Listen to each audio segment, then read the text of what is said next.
Good. We're live. All right, everyone. Welcome back to the Community Roundtable here in the Gumdolph Kingdom. My name is Wild Paparazzi, joined always by our gracious host, Gumdolph the Grey. What is up, Vinny? How much, Rick? How are you tonight? Vinny, I'm doing well tonight because guess what? It's story time tonight. We're going back to the past. We've got a few special guests here with us that are going to share some stories, some memories that they've had with the fighting game community. But before I get to our special guest tonight, I want to take a moment to thank our sponsors, Junk Food Custom Arcades. If you haven't checked them out, be sure to do so. Junk Food Custom Arcades has all sorts of hit boxes, snack boxes, arcade sticks, things like that. Really cool products. We appreciate them sponsoring the stream. We've also got Syracuse Sucker Punch. Got a shout out the godfather of the FGC, Kenyon, a.k.a. DJ Silence.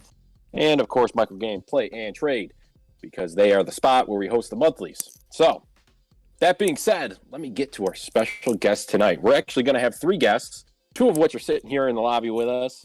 And without further ado, let me start off with the man that was on our stream not too long ago, sharing his knowledge about player mentality. We have Layden. What's going on, sir? Hello, everyone. Welcome back. Good to be back. The people wanted more. They said, let's have more. Let's have more. So we got them back on the show. And we're also having somebody that was probably, I would say, the first person I met in the community back when I joined many, many years ago. We have Tuxedo Tito, a.k.a. Luis. What's going on, sir? Hey, man, what's going on, everybody? Wow. It's like a blast from the past. Let me just say that right now. It's like, wow. Seriously. We're happy to have you on the show tonight. When we were kicking around a bunch of different ideas, Vinny and I were like, man, what can we do here? We've talked about a lot of different stuff. And I was like, you know what? Let's go back to the past because I love hearing some stories about the good old days. And who better to do it than the folks that we have right now with us in the booth.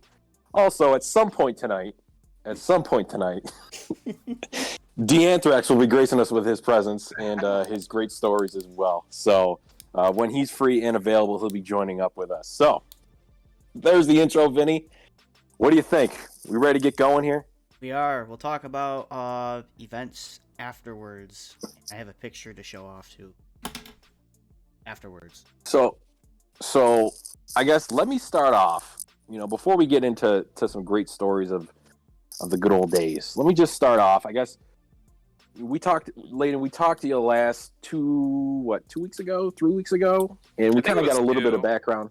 Yeah, we kind of got a little bit of background of your entry into the fighting game community. But for those that hadn't joined, you want to just give us a quick rundown of how you got into the community? Yeah, so about 2000, I want to say about 2009, 2010, I had been playing fighting games a lot, just personally on my own time. I live about 45 minutes to an hour from Syracuse, so that was kind of where the main hub was. I had to kind of go online and research, where my community was back then. We used shoryuken.com, which, RIP. That was basically the main source of finding out anything that you wanted to know. Other than, Dustloop, which was around as well. But, anime players in upstate New York, you weren't really finding them. So, yeah, I had been searching, and I found that they were actually doing a tournament at SU called Showdown at the Sheridan. And that was kind of like I saw they had BlazBlue. I was a big anime guy. BlazBlue was my game, so I signed up for it. It was coming around, I think, 2011.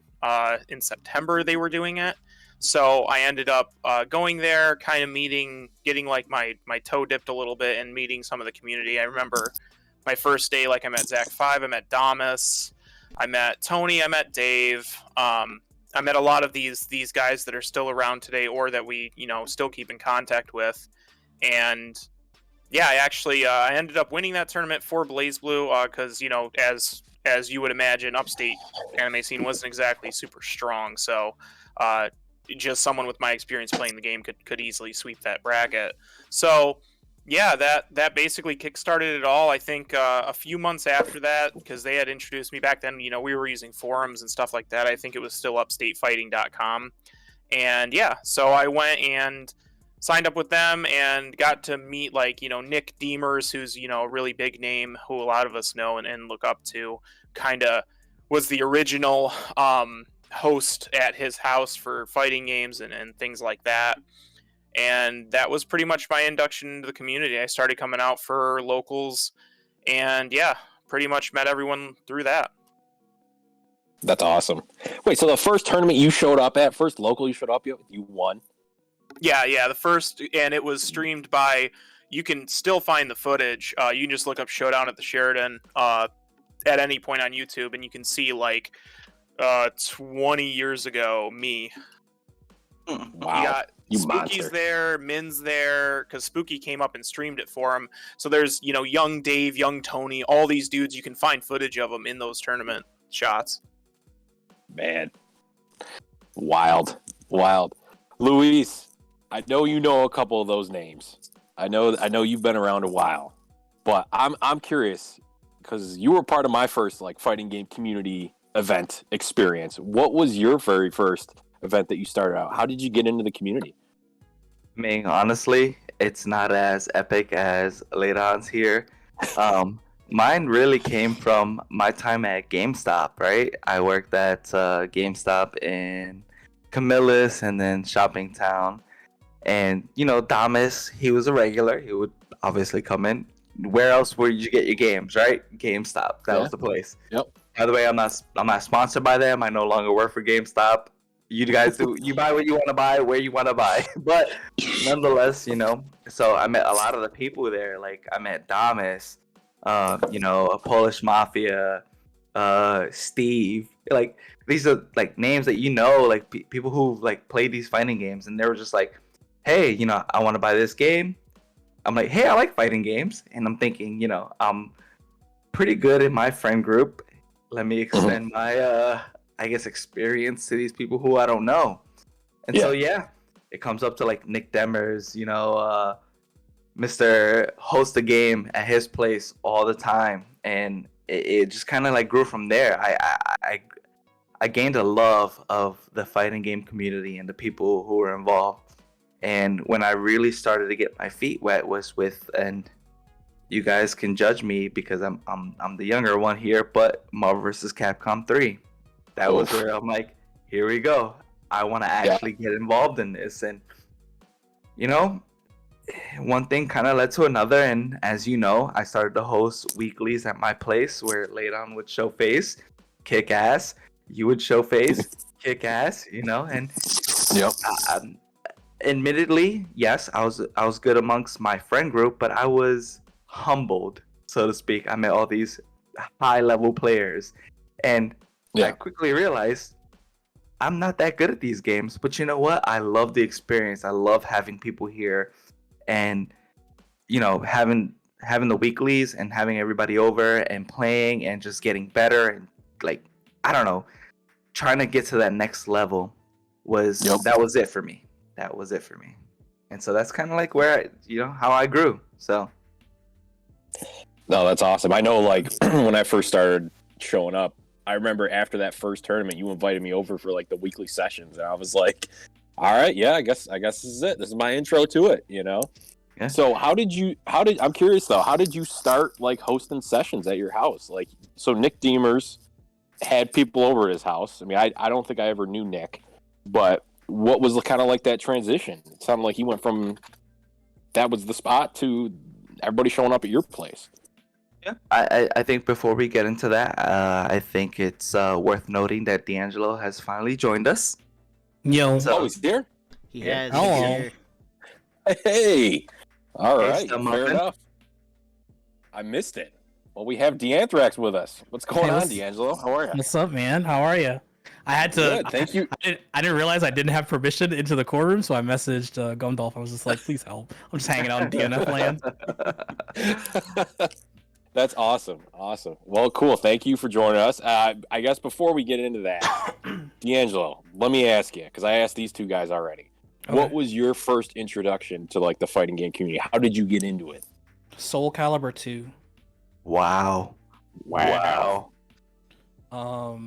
So my first foray into fighting games was I want to say around 2002, 2003.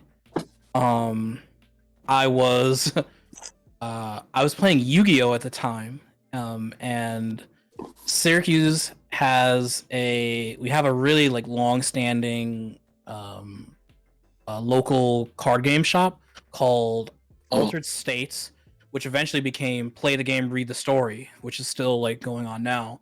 And so back in the day when I was a kid, I would go to the Altered States that was in Shoppingtown Mall, and I would play games there. And then they had an arcade that was in that mall next to like a laser tag place.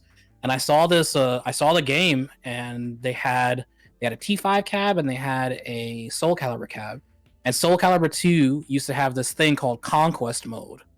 And what it was it was kind of like this like it was like a percentage thing where like there were these 4 factions, and then the more you played on a faction, it would get like more percent, and then you could like take over the other like quote unquote like gangs, right? So like there was like a dragon crew, and there was a basilisk crew, and like there were like 2 other. There was also one of them was called Wolfkrone, and I remember that because there's like a Street Fighter player named Wolfkrone. But yeah, so like and then what it is like you would be able to like beat people's like ghosts.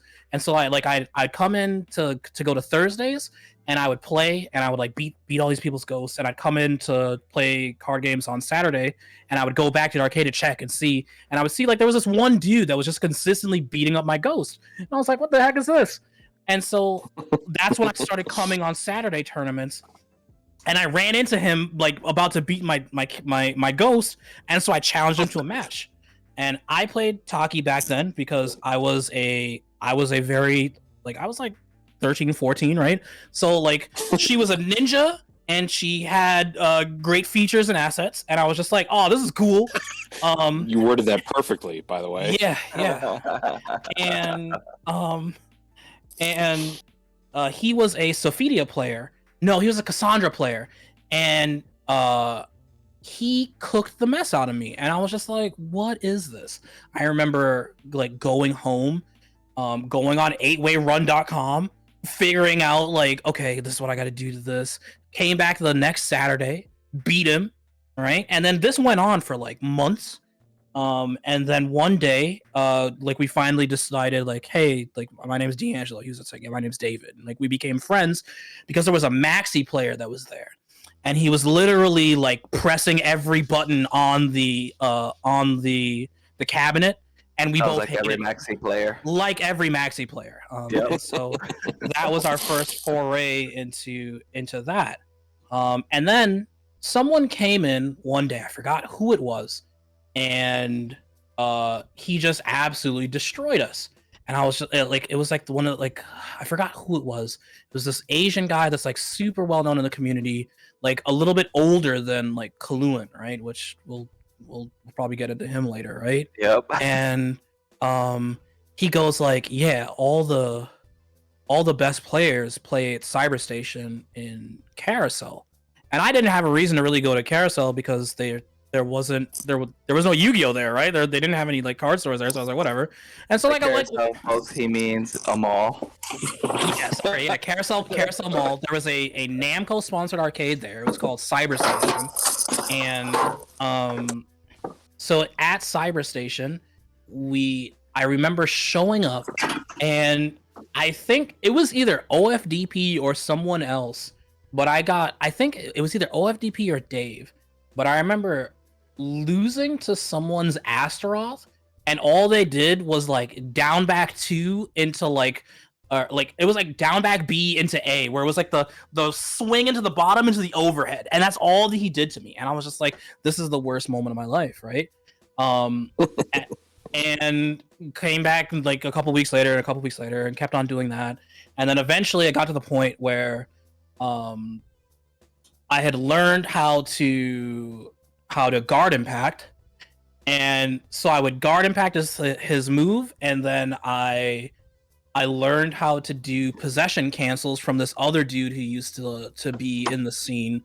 His name was Jared, and all I remember about him was that he had a cowboy hat, and he was like in his 20s, right? And I was just like, who's this dude in fucking cowboy hat? Wait, he actually wore a cowboy hat, like?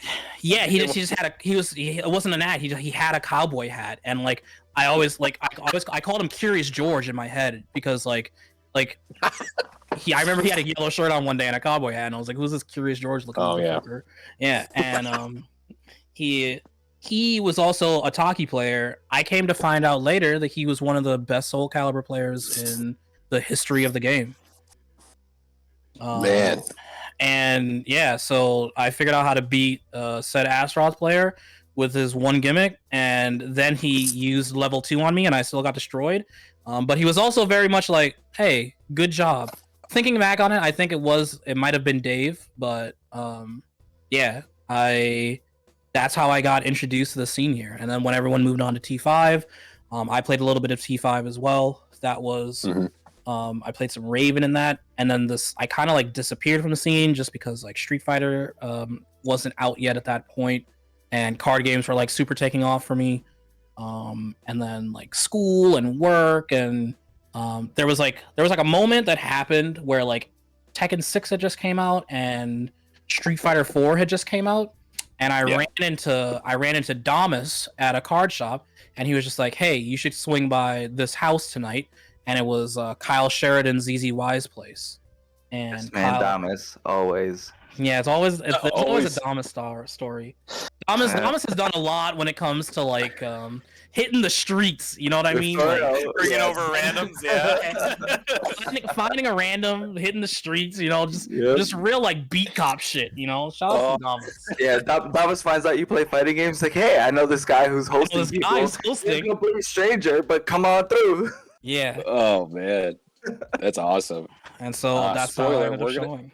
We're gonna try and have Damas and like Tony on maybe next week to talk about their olden days. So. That'll be an interesting conversation. Oh man. No, that's awesome. I mean, it's interesting. You got Soul Calibur 2, Marvel 3, and Blaze Blue, kind of the introductions to you guys for the fighting games and whatnot. And you guys have all been around like forever. You know what I mean? And like I said, Luis, you were one of the first people I met at my first local. And I remember, D'Angelo, you were right there, though, too. I think you guys were taking money at the door when people were signing up. So I was like, you two were technically my first two you bet your bottom dollar that I first met. Huh? You weren't getting through that door without giving me your hard-earned cash. So That's right. You guys stopped me at the door, and you were like, where do you think you're going? Are you playing in this tournament? Let me get you cash. No, you guys were super friendly, super inviting, and yeah, it was a Street Fighter 5 tournament at freaking Wizards Pinball. If you guys remember that. Man. Oh, yeah. I do. Oh, I do. Yeah. That was Shout outs to Ed. Shout outs to Ed Forth. Definitely shout outs to Ed. That's leading into one of my stories at some point. I'll bring up Wizards. Oh, look at that, the perfect segue. Let's do it. Why not? Let's do it right now. We were at Wizards Pinball. Let's hear the story. Okay, so I know D remembers this really because it was like a big win for our community. But so we had all this was after we had all starting to go to lose, and everyone had at that point pretty much picked up Street Fighter 5 because everyone was playing it. Mm-hmm. So we were kind of on the grind as a community for a while, and we knew that there were basically like we knew that Rochester had a decent sim at the time, a kid named Luan, and then we also knew that I remember him. Buffalo had some killers as well. So it was like, okay, this is pretty cool. We're gonna have an event soon here. Kenyon was posting up on Wizards Pinball for Street Fighter 5, and we were all just gonna like play it. Now I don't really know if D had an insight on it or not, but like I did not expect the amount of people that came out that day. I think we had like 5 guys from Buffalo, give or take. We definitely had like 3 to 4 of Rock, and then we had our crew as well. And for those who don't know him, King Rex was one of our King Rex. Rex was one of our best Street Fighter 5 players for a while. I mean, his Laura was cooking really hard. And there was just a lot of times like me and him would just be grinding it out, and like, you know, I just every time I think about it, it brings me back, and the nostalgia hits me of like sitting on Lou's couch and like, oh yeah, 5 games, like let's pass it, all right, someone else get in here, and like we would just play sets into sets, and yeah. To segue into that, there was this whenever we went to Lou's was such a good time, right? Because they're like people broke off into like pairs, and so like one of the pairs was Rex and Jeremy, and like the other pair was like Courtney and me, Choppers and myself. That's right. I remember that. So Chop would help me grind out things, and like Rex and Jeremy would grind out things, and it was like the perfect pairing too, because like at the time,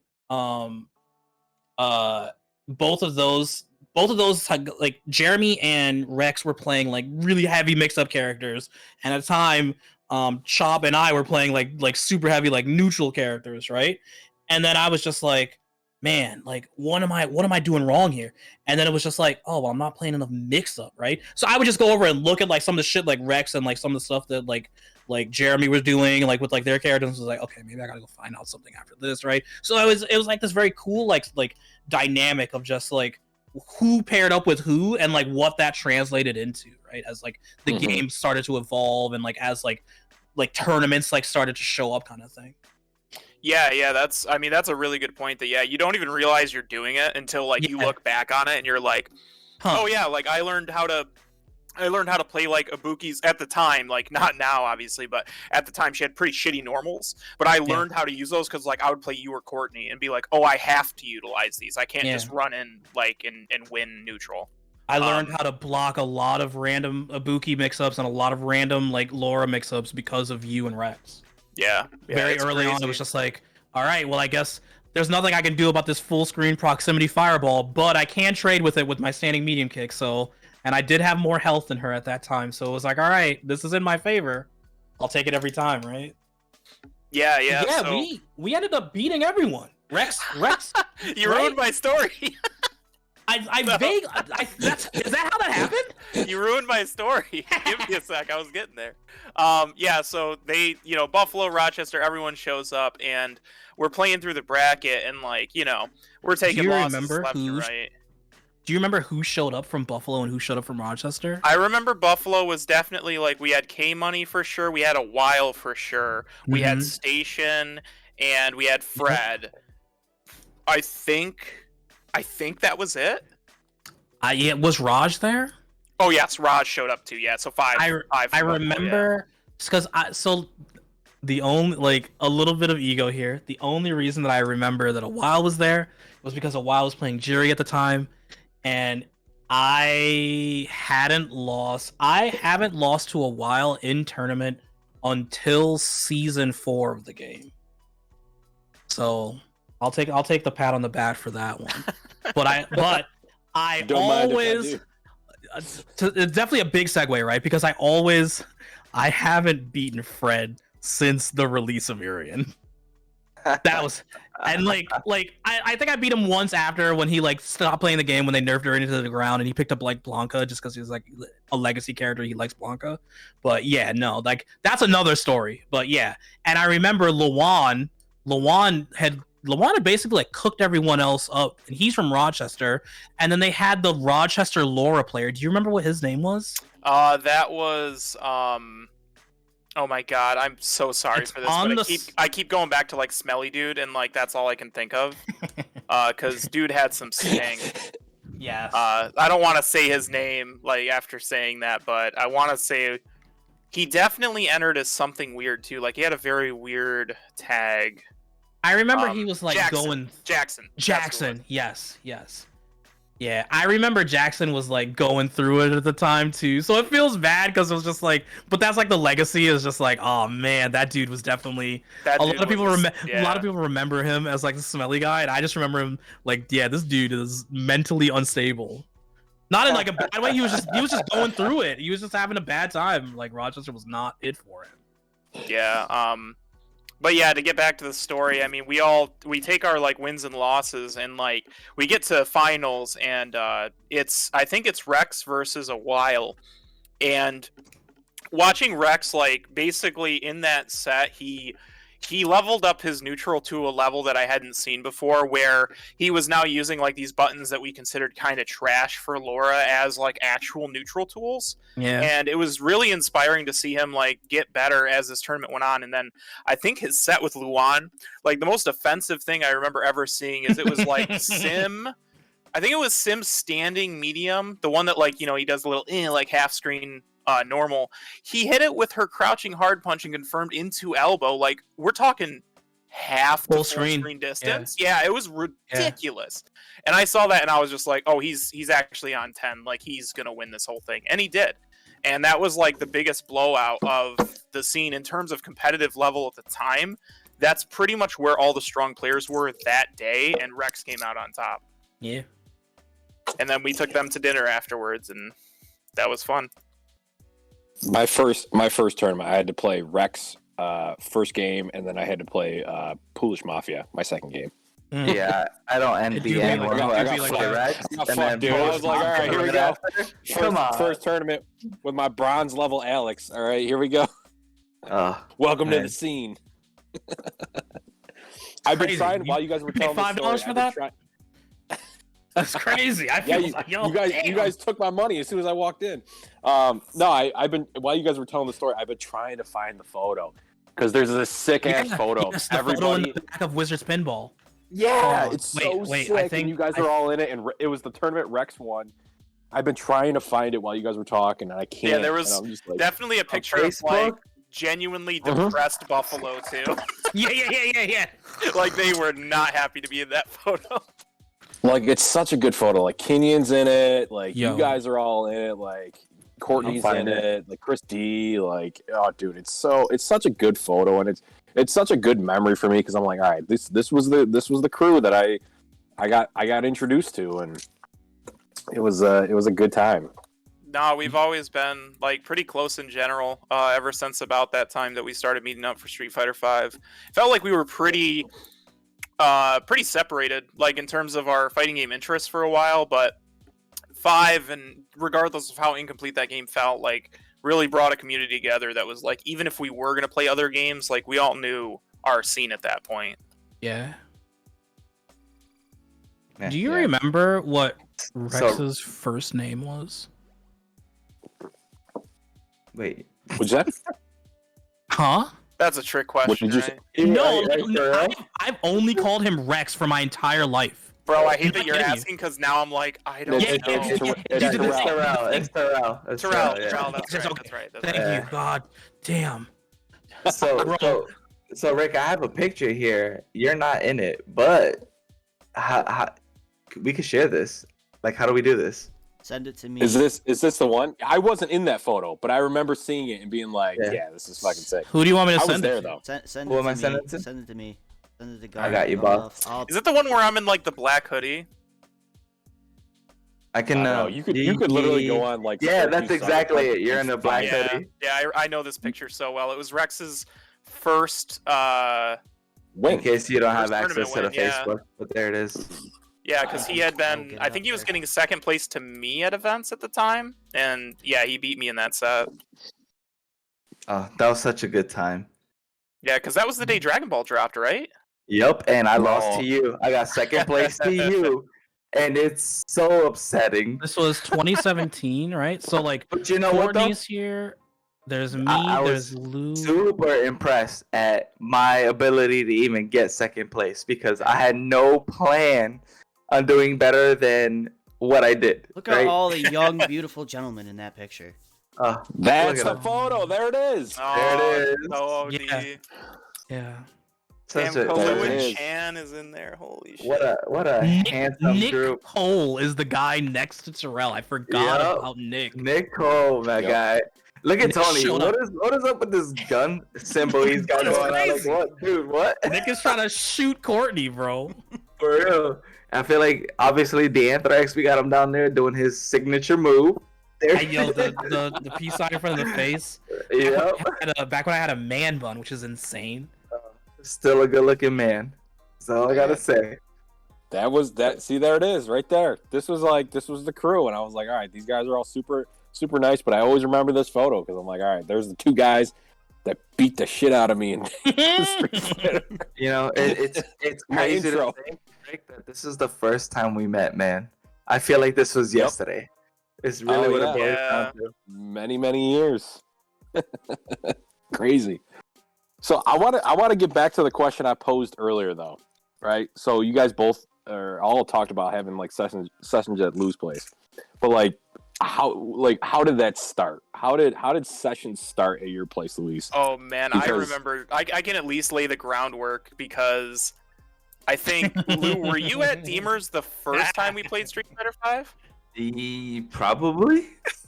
Was that because I think that's when fucking Bo was there? Nope, that was not me. I was not there then. Yeah. D was definitely there. I remember we all showed up to Deemer's house randomly on like a Saturday.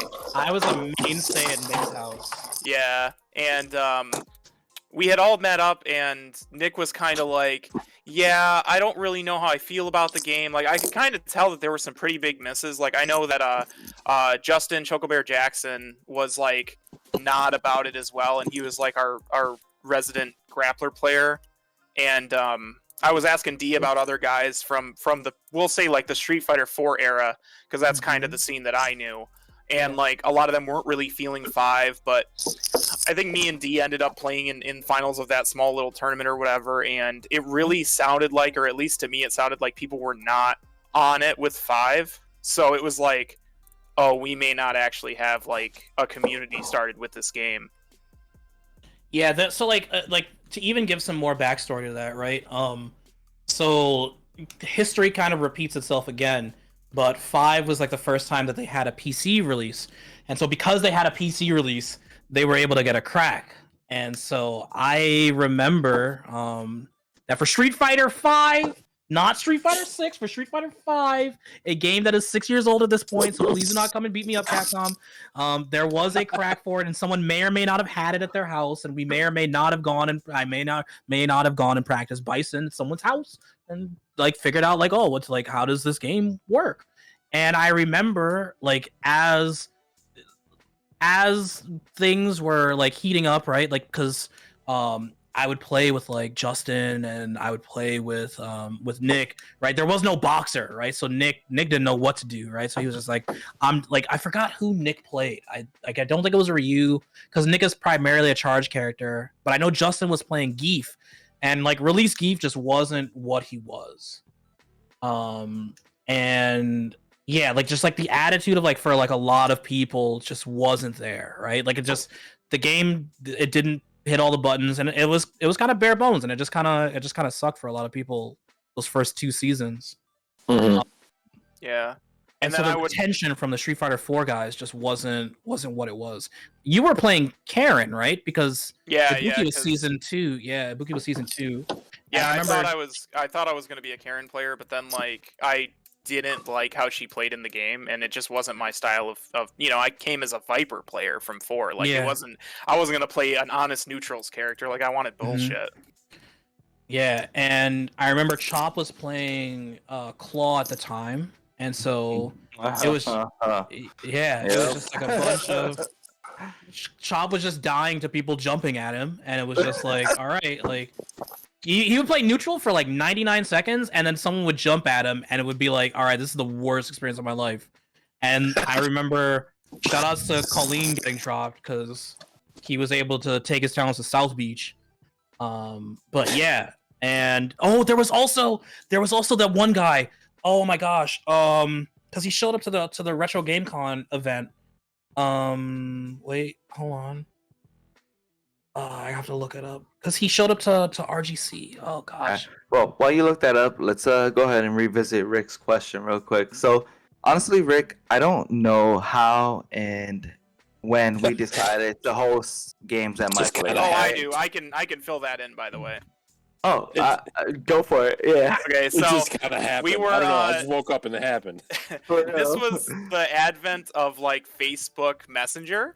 So that's right. We all got like, I was invited to this chat that was just like, at the time it was like, I know it wasn't named CNY FGC for some reason. It was just named some other bullshit because I think D had control over it, and I don't remember what the hell it was named. Someone named it after me, and it was like D's fucking palace or some bullshit. Yeah.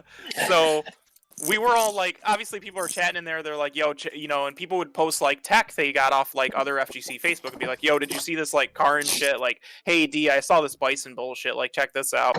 And then one day, like, we're all sitting there and we're like, oh, y'all going to Kenyon's event? Yeah. We'll all be there or whatever. And I believe at that event or in the chat at some point, people were like, we got to get together and grind more. Like, we can't, because I think we lost to, maybe it was Luan, maybe it was somebody, but we were just like, we aren't even practicing. Like, we're practicing online and it's not great.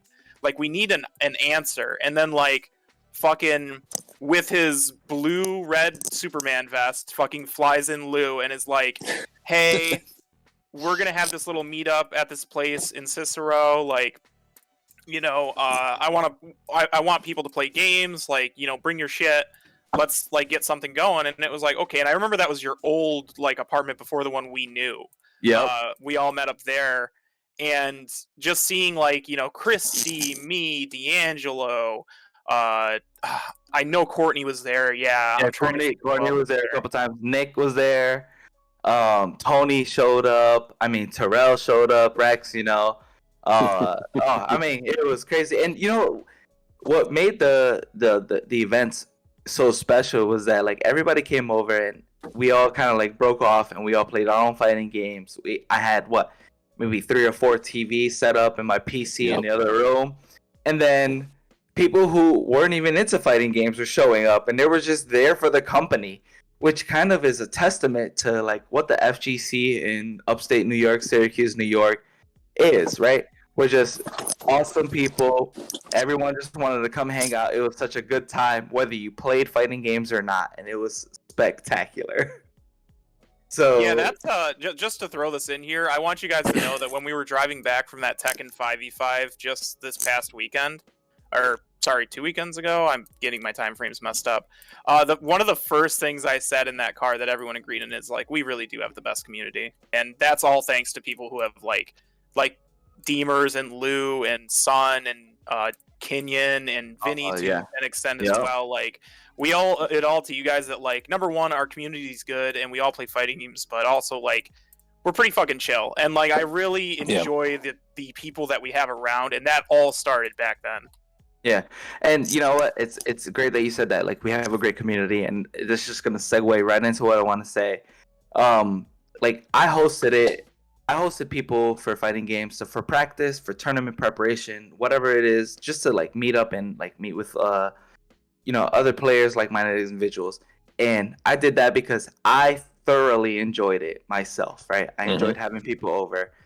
And, you know, one of the things, and I will never forget this, and Vinny, you can share it whenever you're ready. All right, it's going up. The fighting game community, they went out of their way, and when Tekken 7 released, they got me the collector's edition with the statue. I remember this. Oh yeah. Yes, I still have it to this day, and I love this statue. Right, like, that is. Don't mind the thermometer in the right side there. I had the flu, so that's all. That was all Vanilla Chris's, like, plotting. Yep, it sure was. He got it going. Spectacular. It was one of my most, like, heartwarming moments in my life, right? Because I'm doing it because I enjoyed everybody's company, and y'all did that for me just kind of out of the kindness of your hearts, and you didn't have to. And it's just something that I appreciate. And even thousands of miles away, it feels like it sometimes, right? Because I'm here in Connecticut, you guys are in upstate Syracuse, and we don't talk and hang out as much as we used to, but I will never forget everything that I, you know, was a part of being with you guys, and the statue is testament to that. So thank you. You got to come take a ride up here, man. Come on. I take will a ride up, hang out at a local, you know. It was good seeing you at RGC. I did not expect that. Yeah, I did make an appearance at RGC this past year. Awesome. Kind of impromptu, and my first stop was the tournament, and it was so spectacular seeing you guys. Dude, so, I bet nobody was expecting it, and that's so awesome. They weren't, and before that, D'Angelo was out here in Connecticut. I did show up to ECT, and let me tell you, he and we caught up, and it was like we had never missed a day. I was gonna say, it was like, aside from, like, other things, right? Because we used to be heathens back in the day. Yeah, nothing really changed. Nothing really changed. It was a good time. Yeah. I get to be heathens for different reasons, but Lou's, he's a great man, so shout out to him for not participating in said heathenage. But Yeah. Heathenism. Heathenism. Oh, one man. hedonistic boy. Back in the day, though, it was, and you know what? Spear aside, it was always D'Angelo and I. We would go to these tournaments. Oh, man. Yeah. Brandon Spear. Yeah, Brandon Spear. A legend into and of himself. Yep. But like it would be, D'Angelo, Spear, and I when we could, and most of the time it's just D'Angelo and I. And I'm telling you, we got into a lot of mischief. There was always like this, so I think a lot of upstate New York, specifically Syracuse, didn't get to travel as much as I did. So we have people that are just killers, right? But they're not able to go to the numbers of tournaments, right? That I think I was going to back in the day. I think I looked it up in 2019, and in 2019 I went to 17 majors to go on I was trying to do the Capcom Pro Tour, so I went to every Pro Tour that was available. Oh, man. I found a $600 plane ticket to go to Japan that year. So I went there for 4 days just so I could it was insane, right? I was just this is not a thing that normal people do, right? And so but I remember every single time that we were able to go to a Big E tournament or something in Virginia or something that was close, Lou would always be yeah, I'm down, because Lou was down for a drive. And so we would go with Tony, and it'd be $20 in gas per person because he drove a Toyota Echo. And then Blue would be there and he'd be what are you doing? Whatever you're doing, I'm down for, right? And I'd be all right. And so we would just go places and drink people's booze and get drunk, and then it'd be 4 a.m. and it'd be all right, well, we have to play tomorrow. All right, let's just stay up. And then we would stay up and we would keep doing that. And then Saturday we would do it again. And then Sunday we would come home. It was insane. It was absolutely insane. And that was my favorite thing. Going to I remember being in a stairway with Lou, and one of us was throwing up, and I was just man, times like this. And I'll say this time and again, D'Angelo, I've always considered him a brother to me. And not only that, Ride or Die, he also introduced me to a ton of great people in the fighting game community where I've otherwise would have never met, right? And for that, I'm forever grateful. I'm not good at these fighting games, but you know what? This community is incredible. Hey, you were a pillar. You know what I mean? Like I said, you gave the community a place to play. And that's awesome. You create a lot of great memories. More important than anything, it doesn't. You could be Justin Wong, but the fact that you gave people an area and your time, Justin Wong, who, bro? That man means nothing to me, right? Doesn't matter if you're the best player in the world. The person that gave you his time and a space in order to cultivate memories with friends is way more important. Doesn't matter how I'd do it again. I'd do it again in a heartbeat. Just think about the community really wouldn't be the community if they didn't have a space to play. So guys like Nick Deemers, yourself, Spear at one point opened up his house for game. Yeah. Vanilla Chris, at the Vanilla Dome for a while. Kangaskhan, right? During COVID, Kangas had people over, you know what I mean? After that was attack from all sides. You know what I mean? Vinny at the shop, right? Friday nights at the shop, and the community wouldn't be able to thrive if there wasn't a place to play. So that's awesome that you guys have all been there. All right, so let me ask this, all right? Because I love traveling to play fighting games. What is your guys' favorite traveling story that you've had? Oh man, can I start? This can be. I know it's gonna involve Tony in some fucking way. All three of our stories are a Tony story. This could be a funny story. I'm just gonna run to the restroom real quick, guys. I'll be right back. What your favorite ones? All right, sounds good. All right, Luis, you can start. Go ahead. Who's running to the restroom? Who's running to the restroom? Jeremy. Oh, okay. Jeremy. Yeah, Jeremy wasn't a part of this, so that's okay. Lou and mine are probably the same story. Yep. So there was one time we're driving to Philadelphia, and we're ready to go to a Big E tournament, right? Tony's driving, and who's on Tony what were you guys going to play? Let me ask you this: what game were you guys going to play? Marvel, Street Fighter, Tekken, SoCal. Oh man, everything, all the big hitters. So I'm asleep in the back seat. Right. It's Tony, I believe D'Angelo, Spear, myself, and there's one more person. D'Angelo, help me. Oh God, yeah. It wasn't Thomas. It wasn't Thomas, right? But it doesn't. Yeah. Person aside, we're driving. It's the middle of the night on KO, and then all of a sudden we hit a patch of ice, and we're just swerving in 3 different lanes on the highway, like we're about to die. Wait, who's driving? Tony. Oh boy. But it's black ice. You can't see black ice, right? And it's nighttime. So I don't blame Tony for this, but Jesus Christ. I thought I saw my life flash before me, and we're just all 3 lanes. We existed in every single one, in every timeline, phase, whatever you want to call it. And I thought we were gonna die. Okay. Oh man. By the miraculous skill of Tony's driving, or whatever the case may be, he managed to get the car straight, and then we keep going. And I'm like, well, now I'm awake. I can't go back to sleep. Can't go back to bed after that. Yep. Oh my goodness. I will never forget that. That was gotta keep an eye on this scariest man. moment in my life ever. Okay. Wait, what position in the car were you though? I was Back behind driver left. Yep. Yeah, exactly. You're back left. You're back left. Lou was the resident passenger princess because he would always fall asleep. I remember, like, he was never awake for any of Tony's shenanigans. So it was always like a good time. All right. So are you done with your story? Yeah. I gotta give credit to Tony. Right? Because there was a period of time, right? I tell this story to everyone, man. There was a period of time where we would go on Tuesdays to 8 on the break in Dunellen, New Jersey. Dunellen, New Jersey. We would drive to New Jersey 3 hours away, drive back in the middle of the night. I would go to class. Tony would pick me up after class and pick everyone up. And then we would drive down to Next Level New York City. So every Tuesday and Wednesday, we drove 3 hours to the break and then 5 hours to New York City, right? Because there was still like there was like construction going on, so you had to drive to New Jersey and then drive up, and then it was like a $12 toll. It was absolutely insane, right? And so I remember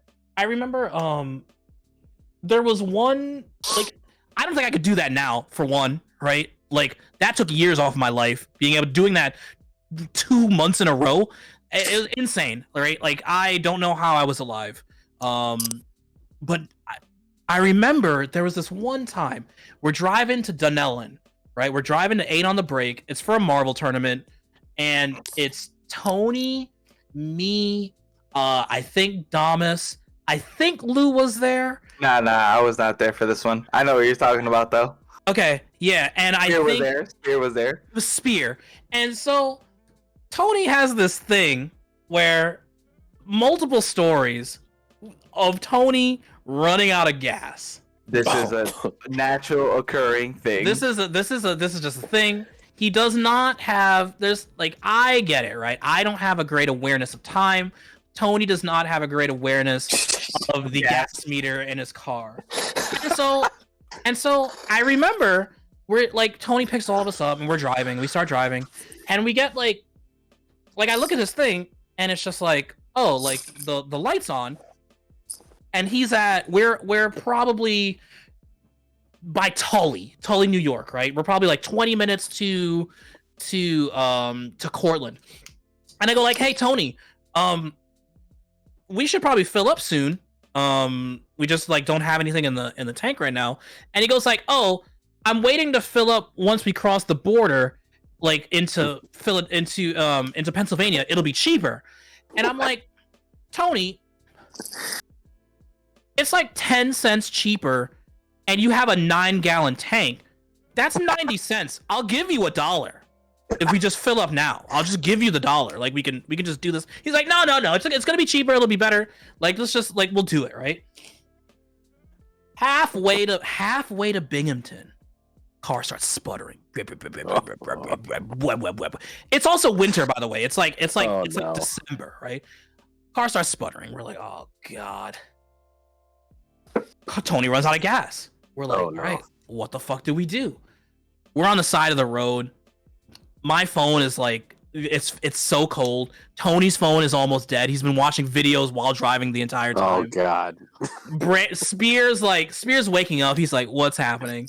Damas is just being quiet because he's just like, yeah, I mean, this isn't his first rodeo. It's him and his, like, this always happens. Oh no. Tony gets out of the car and he goes like, all right, well, I'm gonna go get gas. Goes in the trunk, gets a gas pail, what's that thing called? Like a fucking Gas gas canister? can. Yeah. Gets a gas Wait. can, just starts walking, just leaves us. Starts man's got a- walking Wait, hold on. The man has a gas canister in his car See. in because he preparation for runs said out. moments. Because he runs out of gas so much. Someone bought him a gas canister because this happens all the time. This happens all. So we it's winter. Like, we're dying. We call somehow we end up calling a state trooper. State trooper comes. He takes all of us to a local 7-Eleven. It's probably 10 minutes away by car.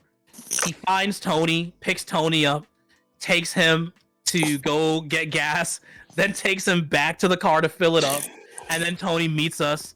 And granted, we've lost 50 minutes on this, maybe an hour or something. We're just like, let's just go home, man. I don't want to go anymore. Tony's like, come on, we can still make it. Just always the optimist, right? Tony's like, we can still make it. And I'm just Love like, no, dude, none of us, I don't want to play any video games anymore. I just want to go to bed. I'm freezing. I'm not trying to do this anymore. And he was just like, all right, guys. And so he takes us home, and that was that. And I was Wait, just so like, you guys man. wait, hold on. So you guys They never made it. Yeah. We didn't go. We never went to the Ran tournament. out of gas, never Ran made it out of to the gas, tournament, and then never turned made the right back around. We went. So- We just lost 3 hours of our lives just to hang out, just to hang So- out on the 7-Eleven in the middle of Yeah. nowhere in Binghamton. So real quick, because I know I think we're running out of time, but yo, D'Angelo, do you remember that time we were in Philly and we were on our way home?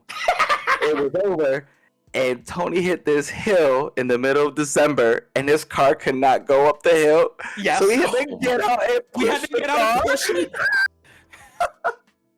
Was it? Oh my god! Wait! Hold on! Wasn't this also the one where him and Brandon almost got into a fight? Yes, where they almost got it. Yes. Tony literally jumped in the back seat and grabbed Brandon like he was Grabbed his gonna neck. beat his ass. I was like, oh my god, what is happening right now? All right, so we're gonna have to have Tony and Brandon on. Oh my Yes, god! definitely.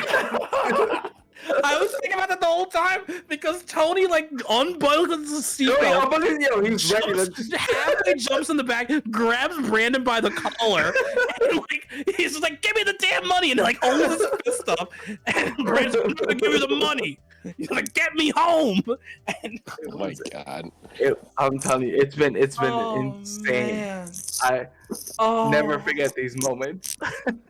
Oh man. We can look back and laugh at them now, but in the moment, I was just like, and Yeah, it yo, was so the awkward. whole car ride home, no one said a word.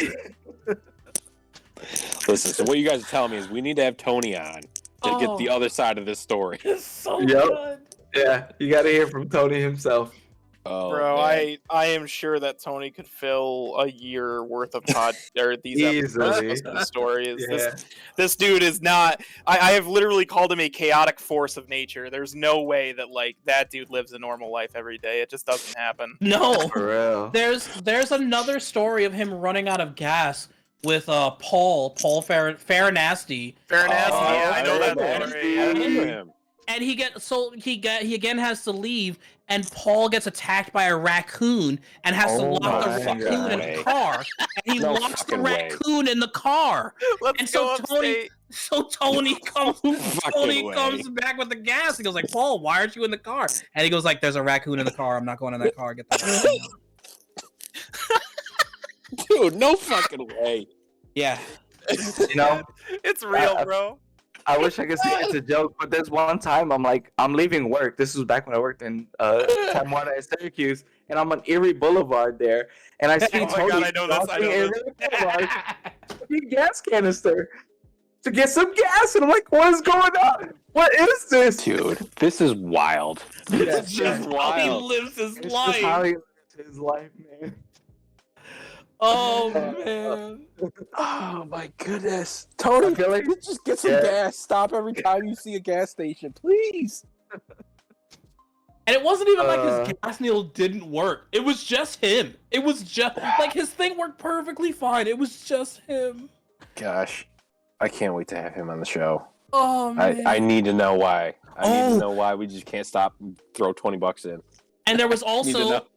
there was a point of view, or sorry, there was a point of time where Tony's car got he got sideswiped. So then the passenger door never worked, and we all had to enter in through the driver door. So whenever we went anywhere in Tony's car, for like the first 3 years of him owning a 2-door Toyota Echo. Hold on, I'm gonna send you a picture of the Toyota Echo. You need to see what this looks like. Oh my god. So every single time we had to get in through the driver's side door. We could not get in through the passenger door. Listen, all right. Lou held sessions at his house. All right, staple of the community. Tony drove everybody everywhere. Okay. Tony drove us all everywhere. He did. Yeah. He did. Like he will always get credit for being honestly like one of the biggest pushing members of like I want people in this community to play, and he sponsored $20 Tekken 7 tournaments that me and Lou would fucking play in all the time just to get us into Tekken. Which congrats Tony, it worked on me. Like good job. You still can't beat me though. Later on, sorry. Oh, you're crazy. Echo. You're crazy. What? Come on, man. Let's see it. Let's see it. I have been. So there was one time we were coming back from Frosty Faustings in this car, and Tony took a wrong turn, and we ended up by a nuclear power base that was up near like the Canadian border, and none of us had our passports, so we had to turn around.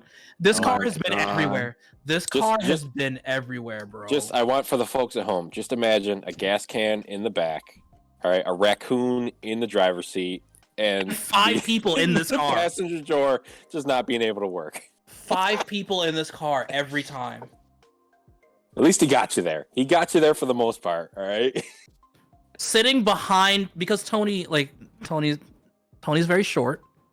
The best seat in the house was always behind Tony. Is that why, Luis, you always sat back there? Yes, exactly. And yes, it was. Never again. You could prop your leg. You had leg space. So what would happen is like Damas would get the front seat, right? Because we would do like the rule of whoever placed best at whatever tournament they entered would get the front seat, right? So if Damas got the front seat, like he's like 6'2", right? There's no leg space. So if you're sitting behind Damas, it's not gonna be a good time, right? Yeah. So like if there's an event with like Tony driving, Damas, Lou and myself and someone else, right? Lou's getting behind Tony. I either have to sit right bitch because I can't fit behind Damas. Well, or hold on a second. That middle seat, you may call it the bitch seat, best seat in the house. All right, you can see out the window. You're in the middle of all the conversation. Not in this car. Not in this car. No. Not when Tony's doing 90, listening to Running in the 90s during the middle of a snowstorm. Not when Tony's listening to Running in the 90s while we're driving during a snowstorm, and he's just like hydroplaning.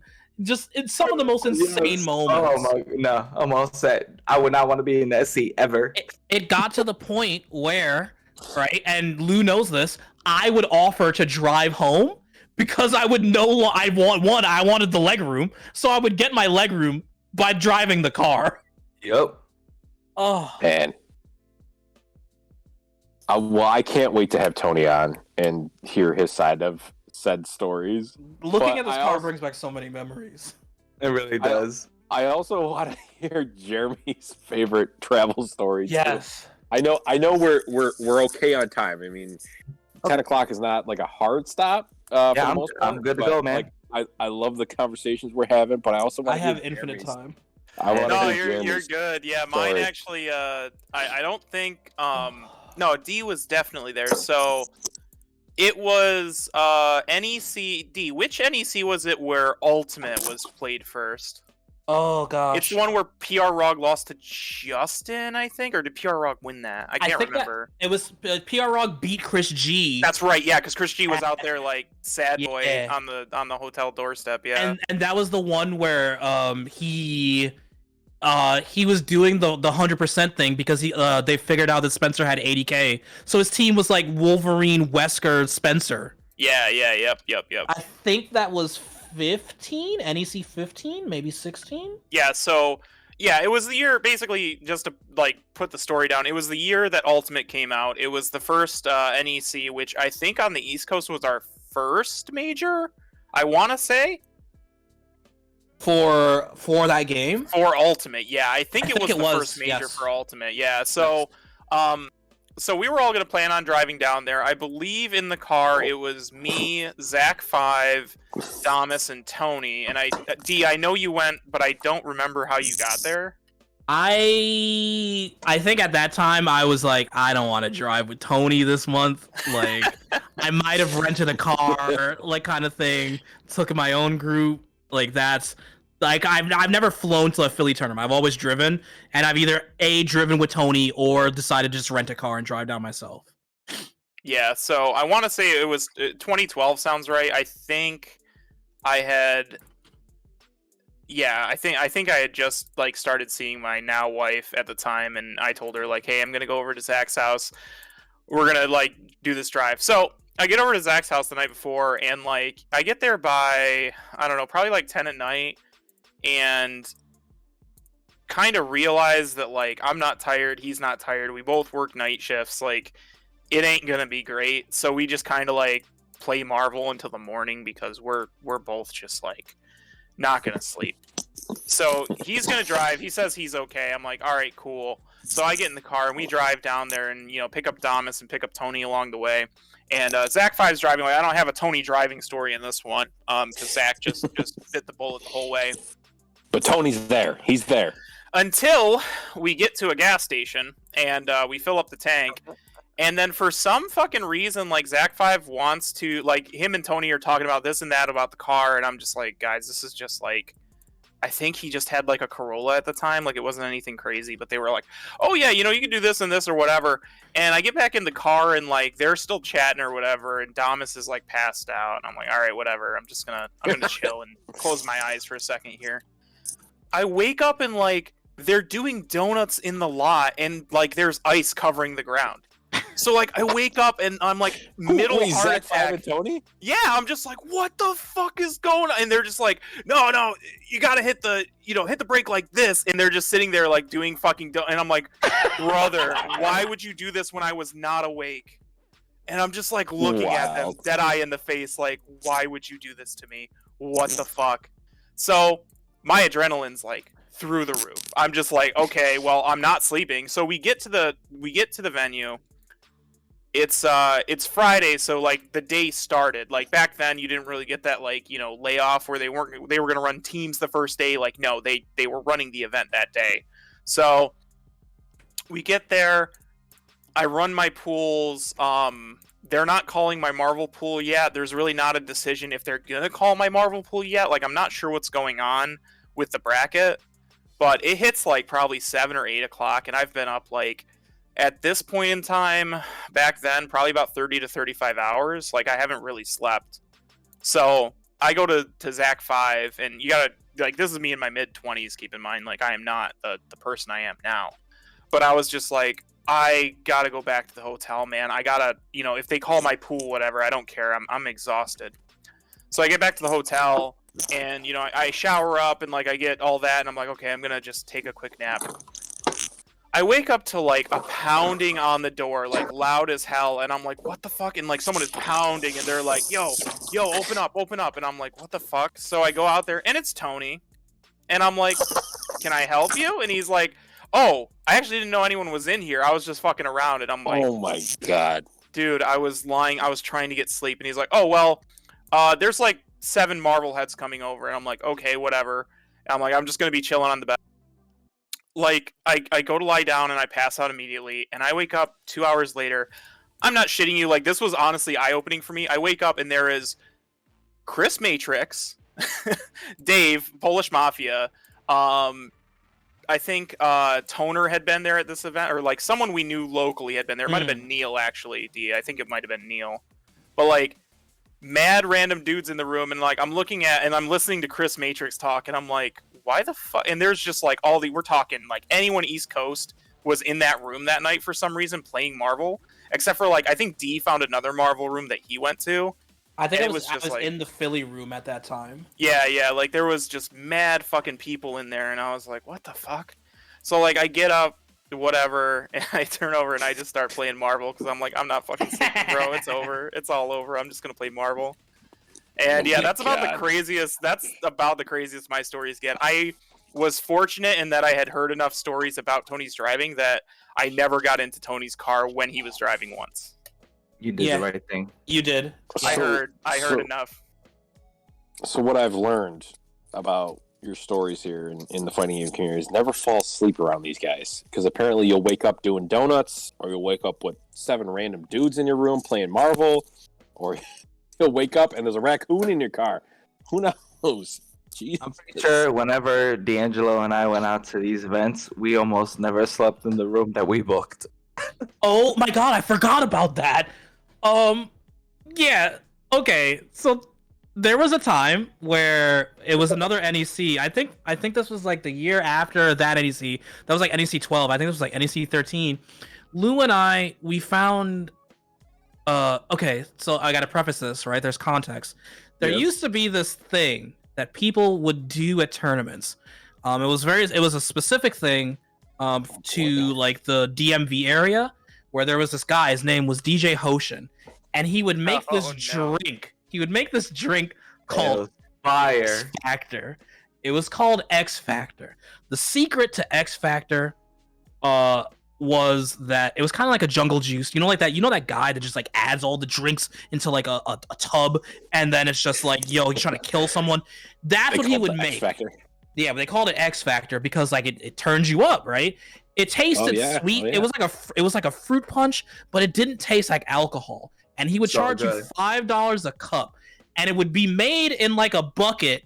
And then he would take the cup, dunk it in the bucket, and be like, "Here you go." And I'm like, "Okay, cool." And he would drink it. Here we go, getting drunk. $5. Here we go. Drunk off your ass. I've never, bro. No, to this day, still have no idea what's in it. Just trusted him, right? Oh yeah, yeah. So one day, me and Lou go. We get some X Factor. We drink it. We meet up with this guy, Will, and Will Sykes, and we're playing sets in his room, and there's only like one PlayStation, and so at some point he was just like, "Hey, why don't you guys go back to your room?"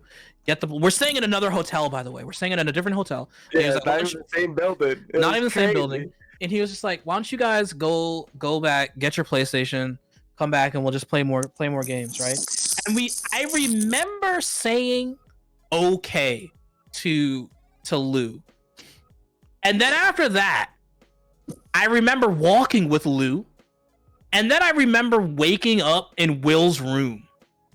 And I was on the ground. Will was spooning Lou, who was spooning his PlayStation.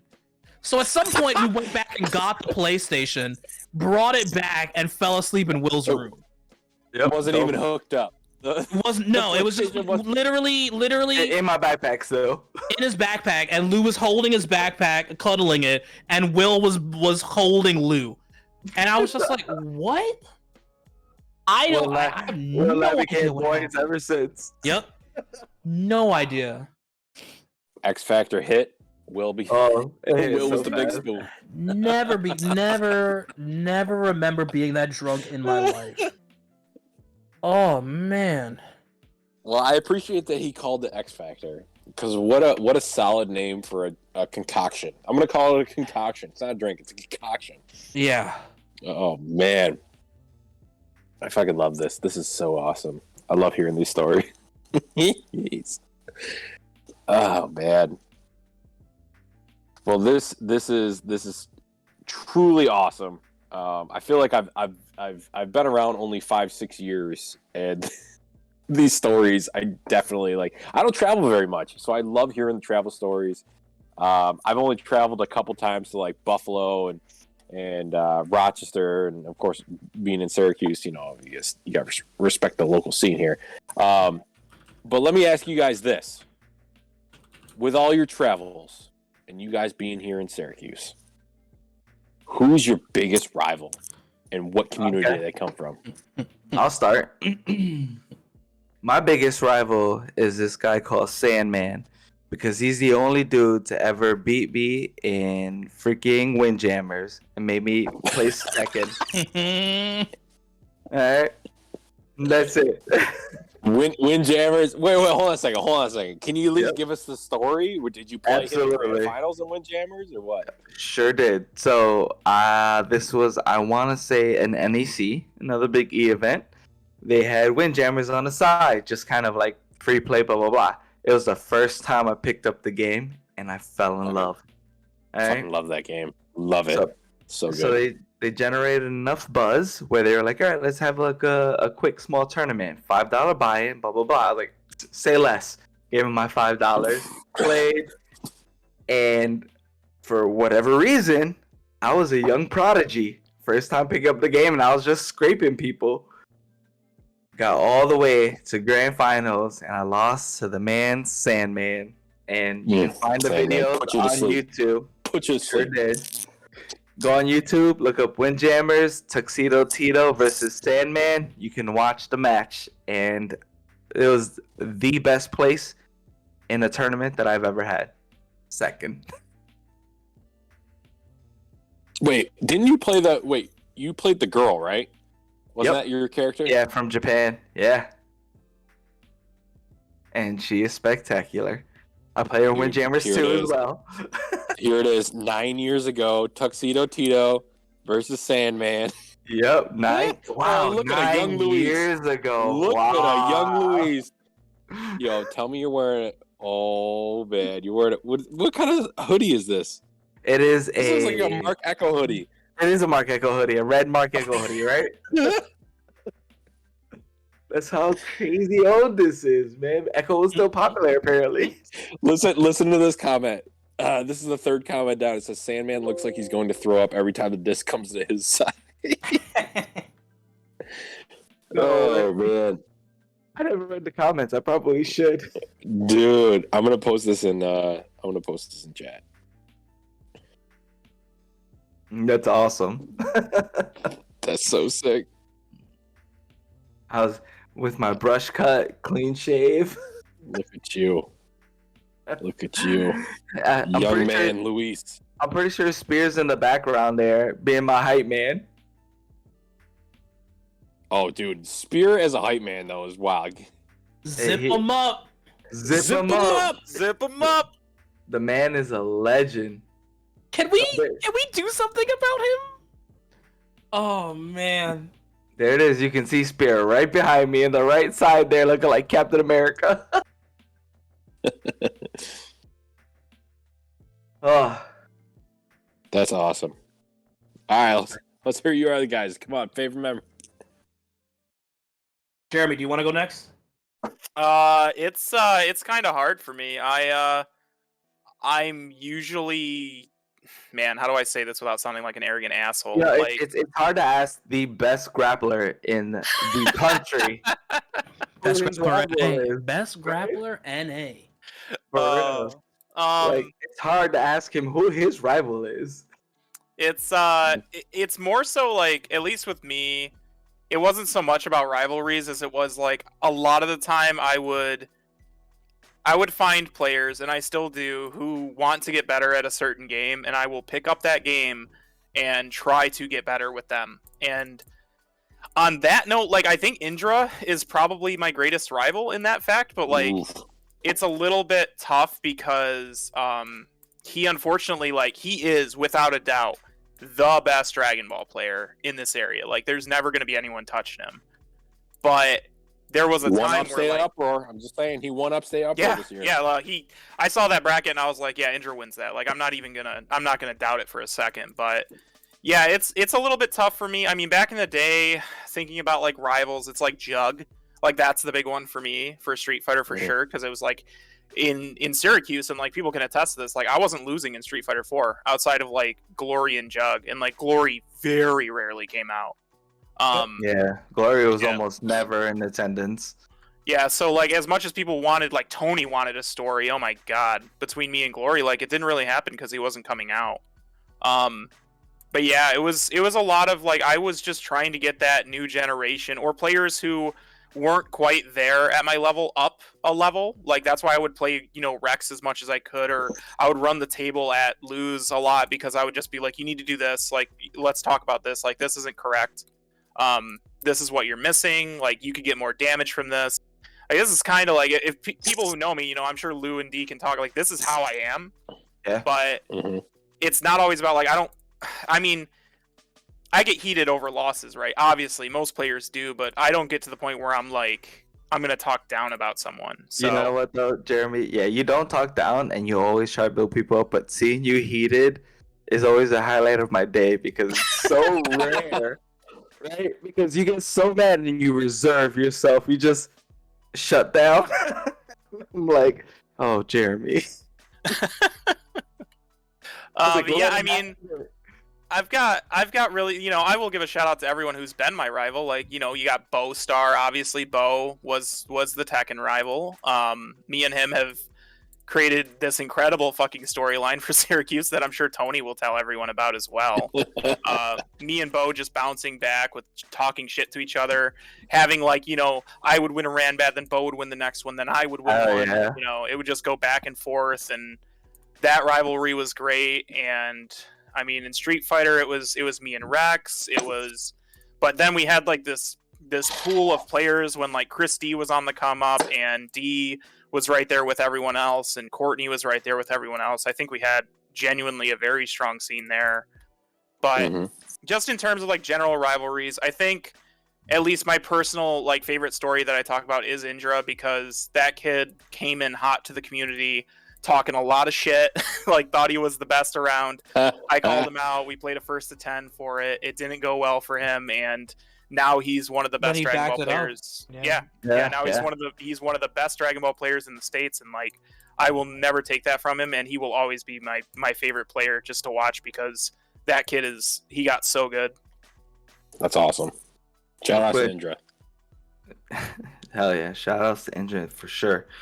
Real quick, Rick, you notice how you and we were never called as rivals? I guess we're just scrubs. Hey, you guys just played different games. There, all right? You guys just played different games. For a while there, okay. Vanilla Chris and I would just go back and forth playing Xrd. All right. Yo, that's place. You guys would all be playing something else, and then Chris and I would be hopping on. I'd be playing Leo. He'd be playing Raven, and we went back and forth. Yeah, right? Y'all did, but y'all couldn't beat my chip, so I mean, no, fuck no. No, could not. Couldn't beat your Al Street Fighter 5. Couldn't beat your chip. But you know what though? I'll say your Leo was getting real good in Xrd. Listen, good. I'm about to play Leo tomorrow. All right, we have a local tomorrow with free tournament in Rev 2. It's gonna be awesome. Oh, that sounds like a good time. Podcast land, you heard it here first. Rick's gonna win first place with his Leo. You'll hear it next week. That's right. Maybe not in Stride, but Xrd, he's coming out. Let's do it. All right, D, what about you? Greatest rival? Yeah, I've had some time to think about this, and I was able to kind of like allude to this a little bit earlier, but I want to give like a special notable shout out, right? I like Street Fighter 5 has been the game that I've probably taken the most serious out of anything since Marvel, right? There was a period of time where like when Marvel came out, like I was definitively a Marvel 3 player. Yep. I spent a lot of time labbing that game, trying my best to like become good at that game. You are also arguably the best in Syracuse, I think, too, for a bit there. I would think that there were people that were like better than me at certain things, but I don't think that anyone knew more about that game than me. Mostly because, right, like it was like this weird time before online play for that game wasn't a thing. So you would have to like just stay in the lab and then go on Twitter and hope that you knew someone and played someone at a tournament to figure out some tech and then bring that back, right? So like a lot of times when I was traveling for that game and I would go to things, I went to like a lot of majors by myself for that game, and it felt like very much like I was like Prometheus, like bringing the fucking fire back to Syracuse. Of like, yo, you know what this new tech is? Yo, have you seen? Yep. Yo, okay, so you can do this, right? And so like I like during that game, my definite rival at that time were Damas and Tony in Syracuse. Just because beating Damas in any game is like the key to being consistent at whatever you're doing, right? Because Damas is the type of player that will not change who he is. So you don't have to do a lot to beat Damas. But the moment you start to do things like, oh, well, I got away with that, maybe I can do this. No, just keep doing what you're doing, right? And Damas teaches you that lesson aggressively, right? Feelings. Yeah, so that was something that at the time I did not have the mental fortitude to endure. I'm a much older and wiser player now, and I'm able to like see through it. But like back then, playing that game, I did not have the patience to do that, right? Tony was like the complete opposite, right? Tony is the player that will force you to adapt. Tony is always willing to play a game. He will play you in a 1st to 100 in any game you choose, even if he's never played it before. And if you beat him, he will recreate that situation and find an answer. And the next time you find him, next time you play him, when you show him the thing, he'll have an answer for it. Yep, and that'll keep going and going and going and going. And eventually you'll have a lot of answers because Tony will always find that answer for you. Yep. But he'd also share though. He'll tell you like what you're doing wrong. He'll always tell you. Great. Yeah. He's like, I'm doing this because you did this, and I always appreciated that about him. Yeah. In Street Fighter 5. Just to interject real quick here, Vinny. Now you understand why I was so heated after that first so DNF tournament. Short story. I have this shit recorded. It's one of the funniest things I've ever caught on camera and on microphone. Tony beat Jeremy in the first DNF duel tournament we did, and Tony just straight up fucking bounced. He just straight up left. Jeremy's like freaking out. I'm like, oh shit, it's Jeremy. Oh god, he's gonna punch him. Like he's turning. He took the tech and ran. He's turning red. He looks like fucking Red Hulk at the moment, and I'm like, oh god, Tony, just what are you doing, man? And then Tony's like, I gotta go, I gotta leave. And then like he didn't talk to anybody for what, like 2 weeks. Dude, it was a while. And then that is crazy. And then he comes back and he's like, nah, I don't play that game anymore. Wow. That's crazy. Just one and done to you in the whole set. Yeah. Oh, took the fucking man. D, Lou, like, both of you. I was trying to tell them, like, no, you don't get this. Like, Tony doesn't do this to people. That's why I'm so fucking heated. Yeah. Like, I was like, he will literally, he will grind with you. Like, even if he beats you, he will offer to play games. And he just was like, no, I gotta go, man. I'm like, Tony, you can't do this to me. Like, I told you how serious said it was a full month. Yeah, I was like, dude. Said it was a full month. He was gone. He was a ghost. Wild. Yeah. No, I literally was just looking at him like almost begging, like, you have to give me a set, bro. I'm so salty right now. Like, please. This is what you're gonna do? You're gonna do it to me like this? Nah, man. Nah, that's crazy. But yeah, like going back to that, right? Because Marvel was the thing that I put a lot of time into. Street Fighter 5. A big shout, like I have to give like the biggest shout out to Courtney, to Choppers. I don't think that anyone like I think about this a lot, right? Like there was like when I look back on all the things that I've done in Street Fighter 5 at majors, right? I've made 9th twice, I've made top 16 a bunch of times, I've made top 32 a bunch of times, made out of pools in Japan, made out of pools at CEO, made out of pools in Atlanta, right? All of that success is like due to Chop 100%, right? Like there was like a day I was just like, Chop, how do I play against G? And he was just like, I'll pick up G. And then I told him that on a Monday. On Friday, he had a G and we played and I learned the matchup, right? There are so many times where I got to learn a matchup because of him that like when Chop finally, like when Street Fighter 5 was no longer a thing for him, I got like into a huge depressive state, right? I no longer had a training partner. Like I it was like losing a brother. Like he was the one that was like critical to like all my success. I could hit him up at any point in time, right? I was like, I'd be at home, he'd be at work. I'd be like, hey, do you want to play? He'd be like, yeah, give me like 2 seconds, right? I'm like, ride or die, right? Just like anytime I hit him up, he'd be like, yeah, I'm willing to play, and I'm just like, all right, cool. And like I hit up other people to play, but like I never was able to hit them up with like the veracity of which I was just like, I want to play Chop. Chop forced me to adapt, right? And like the way that he plays neutral, it was like it exposed my bad habits. Like it to a point where like I had to confront it as an issue, right? And like I never had to do that in a way of like, you don't do that in ranked, right? You never think about like those things. You think about those things in long sets. And like with a person that knows who you are, like intrinsically, I think Chop, like if I were to say like Chop, guess a number between 1 and 10, Chop would know what that number is, right? Like that's like that's how deeply Chop knew who I was as a person. So like I give him a lot of the credit for that. But in the early days of Street Fighter 5 and Marvel 3, I used to talk a lot of shit, man. Oh my god, I was a habitual shit talker.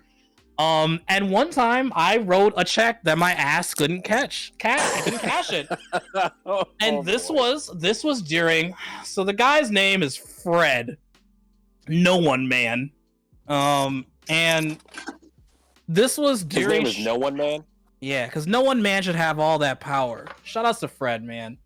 And Fred was a player from the Buffalo region, and Release Urien had just came out. Season 2 of Street Fighter 5 probably lauded as one of the worst experiences in gaming of all time. I will back up and say I quit Season 2 because I looked at the patch notes and I was like, no. We lost 60% of our player base when Season 2 came out. It was fucking terrible, right? Let me tell you a little bit. Tony's in chat right now. Let me tell you, Tony also played Release Urien, right? Let me tell you about Release Urien, right? Release Urien had EX Tackle, which now is currently -2 on block. Back then was 0 on block, 7 frame startup. Crouching medium kick, right now, which is now -4 on block. Back then was +2 on block.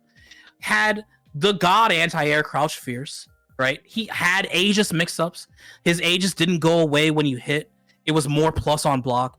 Just a pushed character. Like you know how Dragon Ball always gets shit for like, man, like they introduce a new character and it's a patch character, or like and they're just like the most ridiculous thing you've ever seen, right? Like GT Goku, UI Ultra Instinct Goku, Android 21, right? We haven't had anything to the level of Android 21, but Release Urien really like almost killed the game, right? And I remember I was talking a lot of shit. Like, so there was a tournament in Rochester, and I lost to Fred, and I told him, I was just like, your character is fucking broken, and the only reason you beat me is because you play a broken character. I think you're dog. And he was just like, money match me. And I was like, $100. And he was like, okay. And so they made a poster for it. Like, they made a poster for it at Game On. All of Buffalo showed up, right? I think it was like me, Tony, and like another person from Syracuse.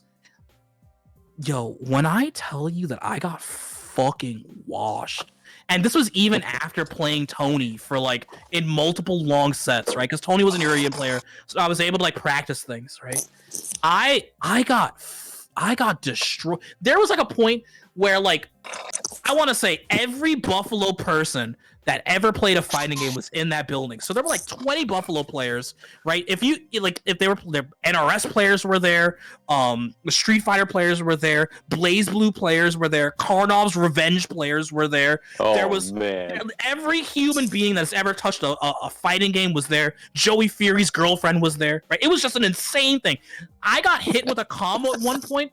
Station picks up a chair and threw the chair, and every Buffalonian just starts chanting, he fucking sucks. It was crazy. I look back, I was just like, wow. Are we? Yo, is this allowed? It was crazy. I lost that money match like 10-5, 10-6. It was insane. He ran away with it. I got so humbled in that moment. I was just like, you fucking kidding me, man? $100 bitch ass character. I was like, oh my, I'm not lying. To this day, I still have PTSD playing against Urian players from that set.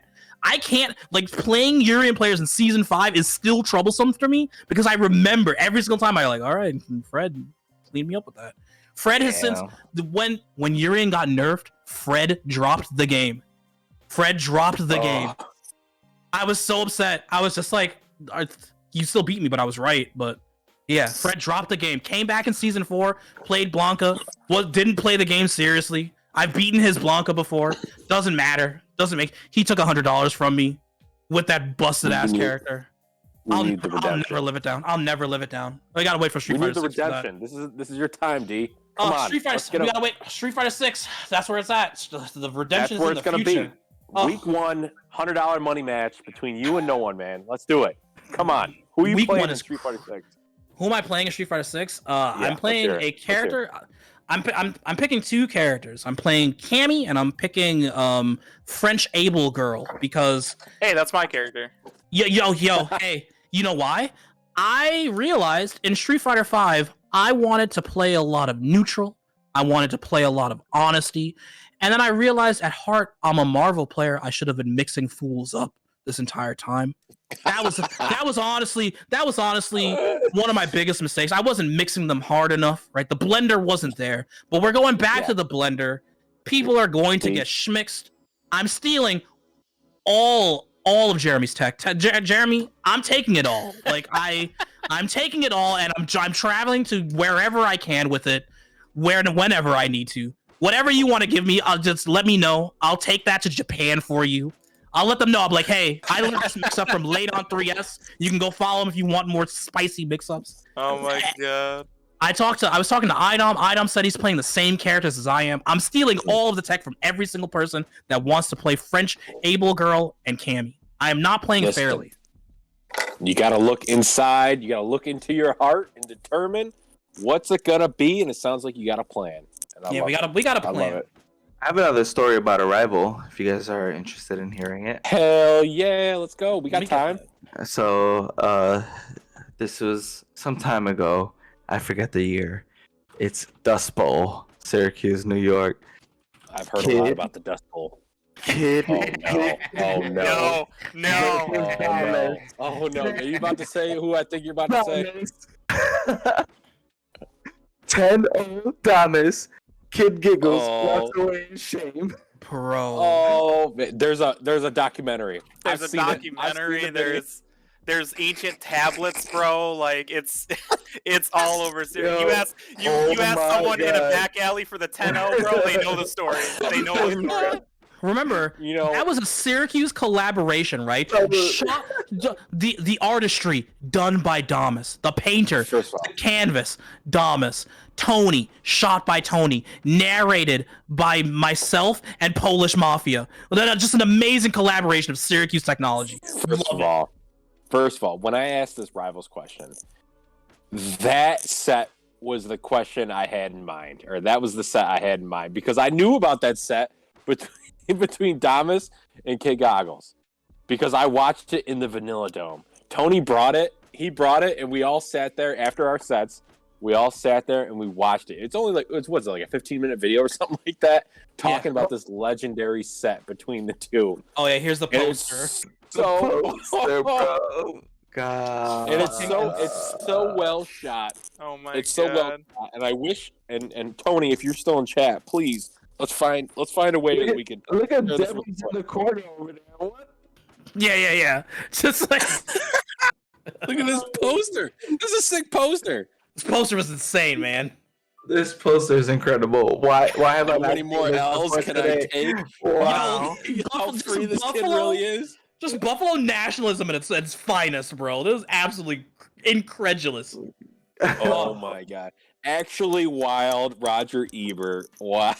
That's actually wild is the thing I said probably for like 3 years straight, man.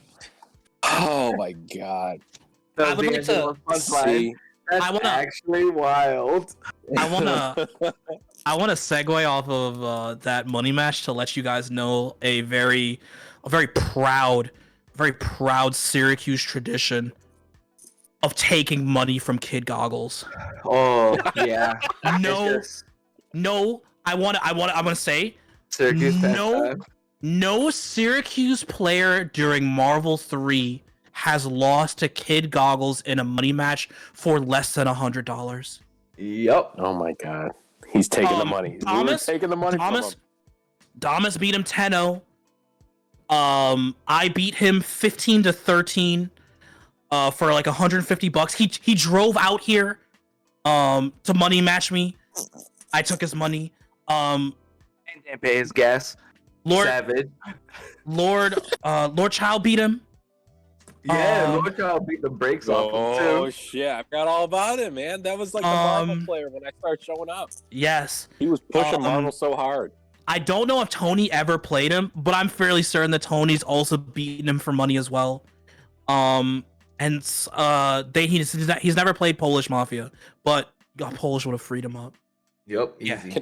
I remember. Can I? Brandon also took his money. Yes, Brandon's also taking his money.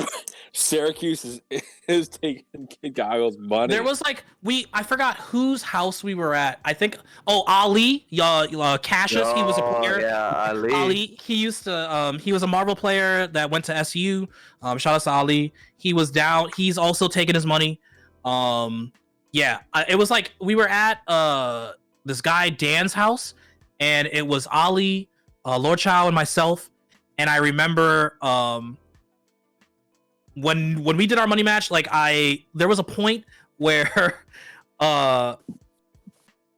Goggles was up on me 13-7, and Ali like looked at me and he was just like, "Bro, what are you doing?" And I was just like, "Yeah, you're right." And I won 8 straight. Man, Tony says we could have sent that kid to community college. All the money we made, bro. And there was like no one has ever lost to win a money match here. It was insane. Do you guys want to know the follow up to that story? That's kind of funny. Yup. Hell yeah, let's go. So let's just say he has a protege, like someone he's typing up as he's the hype man for over in Rochester now.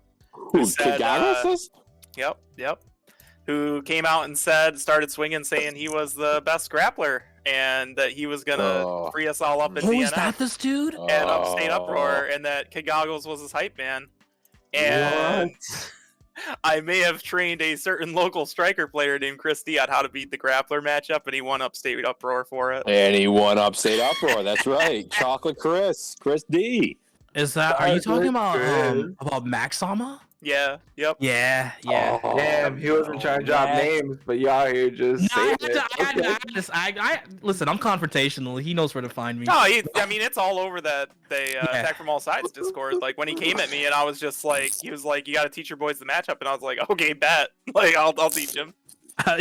Assignment was understood. Yeah, listen, Mac plays a little bit of everything. So yeah, I mean he's he a also really solid was drive player. He was on an 18 tournament win streak until he ran into Marquise and then lost. Oh, Marquise, yeah. We got shooters in every scene now. It's crazy. That's so awesome. I know we're running low on time here, but I want to ask because I remember seeing that video of Kid Goggles versus Damas, the 10-0 legendary commentary video. You can find, I think, pretty much everyone who's been mentioned in that video. Like, I didn't think I was, and then I remembered I was at that event. Yeah, everyone was there. Tony, if you're in chat, I want to be able to. I want to see this video again. But I want to know what was the lead up to that video? Like, what was the rivalry between Damas and Kid Goggles? Like, how did that happen? How did that 10-0 money match happen? It's Goggles. Goggles thought he could whoop everybody in Syracuse, apparently. He came over with his Beautiful Joe fucking GameCube case, set it up every match, and just thought he was hot shit. I'm telling you, like, it was beautifully shot, that video. I hope we can get the video because I feel like everybody in the current FGC needs to see it because it is certainly hype. But it's shot like one of those, like, documentaries, like 30 for 30, like ESPN, you know what I mean? Like that kind of shit. You know what I mean? It was so good. And I remember, like, we were at the Vanilla Dome, And Tony's like, yo, I got this video where we're going to talk about the lore between Damas and K Goggles. And we all sat there. There's probably like 25 of us sitting around watching this video. And I remember walking away and being like, I came after work too. I remember walking away and being like, that was fucking sick. Like that just made me feel even more like I was like, this is so awesome. Like the history. It was so good. It was so good. All right. Well, gentlemen, you guys have shared a lot of awesome stories, a lot of great memories. We've seen a lot of great pictures here. This turned out a lot better than even I was anticipating. This was awesome. Thank you all for showing up tonight. Before we finish off and sign off for the night, though, I want to give you each a chance to plug your social medias because you guys have all been a huge part of the fighting game community here in Syracuse, and I want to make sure that the folks watching at home right now know where to find you. So, Luis, I'm gonna have to start with you, my buddy. Like, come on, let's hear where can people find you? Sure. So you all can find me pretty much on all socials at Tuxedo Tito, no space. That's my Twitch name as well. I don't stream this much these days, but I will get back into it. And as final thoughts, I just want to say this to my Syracuse brothers and anyone else out there. I played that Street Fighter 6 beta and I fell in love. So you can bet your bottom dollar that I'm about to be nice at this game. So I welcome every challenge. Yes! Yo, it's got rollback. Oh my god. I fell in love with it. Yeah, I just could not pull myself away from it, excuse me. Wait, who did you play?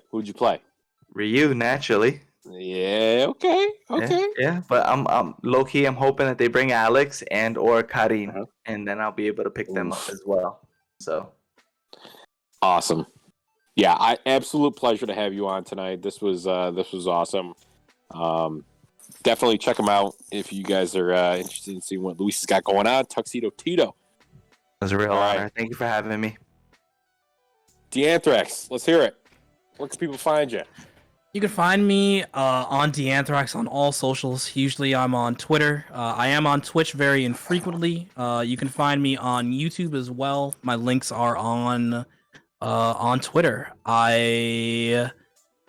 Making content is a thing that I've been wrestling with for like a long time, right? Because like I have this idea of what I want, of what I think good content is, right? But we're getting closer to like what it is, and honestly, better done than perfect is what I've settled upon, right? So expect to see me more on YouTube, especially more after Street Fighter 6 comes out. I'm definitely gonna start making stuff for the end of Street Fighter 5. It was a game that I truly did love. But yeah, and maybe find me on FGC.network after Twitter collapses and shit's the bed, because there's a chance it might not be there in the morning when we wake up the thing.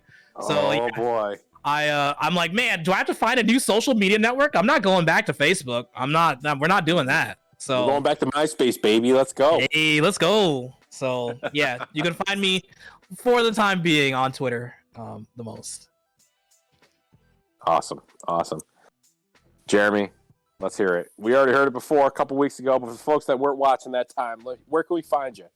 Yeah, you can find me at Layden3S. Pretty much that's the primary point of contact. I'm in a lot of Discord servers. If you happen to share them with me, never feel shy about DMing or adding me. I will answer your question once I get to it. Not a problem. You can also find me currently, until the end of the year, Tampa Never Sleeps is doing DNF duel tournaments every Thursday until the end of December. $1,000 pots. I'll be in those pretty much every week I can make them. You can find them in top 4 every week. You can find me in top 3 every week, probably. Making top 8 at least, and trying to keep the grappler dream alive. Keep it alive. The grappler. It's a nice grappler. I love watching it. It's so sick. Awesome. Thank you. Thank you to all 3 of our guests tonight. Vinny, before we sign off, what do we got going on? All right. What's going on in the community? Let me hear the events. A few thank yous. Thank you to you 3 for coming on tonight. This was fucking hilarious. I'm sitting here working on a picture, trying not to piss my fucking pants. So good. Again, thank you guys. So the thank yous, Louise and Cole, the gift subs tonight. Thank you guys. Much appreciated. Yeah, definitely. Tony finally followed. Thank you. It's about time, brother. Yeah, get him on the show next week. Let's do it. I'll talk. I would like Tony, Dave, and Thomas if it is possible. Figure it out. Woo! That'd be so sick. So I'll try to get a hold of all three. We have to do it on a Friday again. That's totally fine. So we have events coming up tomorrow. Kenyon, Syracuse Sucker Punch, talked about it earlier, is putting on a tournament where Guilty Gear Xrd and Killer Instinct will be free to enter. The main game is Guilty Gear Strive. Starts at 11:30 a.m. Sign-ups open. So if you want to come play some games, you got what it takes. Bring it on. Show up. We'll also have access to a game in its alpha phase called Umbral Core. It's a new indie-developed fighting game. Super fun. Granted access to it. That'll be available at 3 p.m. or after the stream ends after bracket. I've been told I can't stream that, so if you really want to see it and try it, you gotta show up. Gotta show up. Super fun. It's like Street Fighter 4 mixed with like Marvel. Yeah. That's the way I can describe it. It's fucking awesome. I saw that the main fun. character has an install that's just basically Holy Order Soul, and I was like, oh, okay. Yeah, it's Yeah. pretty crazy. You got FADC. Like it's fun. And then Sunday night we have DNF Duel Exhibitions online. Jeremy, if he is available, will be commentating as well. So if you want to play some DNF Duel, I'm only going to be running PC. So if you play on PC and you want to play some DNF Duel on Sunday night, you want a 1-to-5 set, let me know. And Yes, please keep my game alive. yeah, I want to see the game succeed, and after what I was told earlier by Jeremy, the character that's possibly coming in will help the game succeed very much. Very, very much. It'll even get me to play it again. A lot. That character's sick. Yes, she is. And then very much into the future, December 10th, I've been telling you guys every week, the Christmas party at the shop. Starts at 12:30, ends when the shop closes. We're going to have like every game you'd want there. So hope to see you guys there. There will also be food. I believe Cole's mom is making food again. Mama Udamaki. My mom's going to make cookies and brownies and all that good stuff. Wait, when is this? December 10th. It's a Saturday. Oh, it's the bread and butter? Okay, Bread and got butter. you. That is got the you. Christmas party. I requested Hulk with Santa hat, Marvel 3. You did it. Is Marvel 3 actually going to be played there? Yes, I will bring it. Oh, I'll bring every shit. fighting game I own. You guys, whatever you want to play.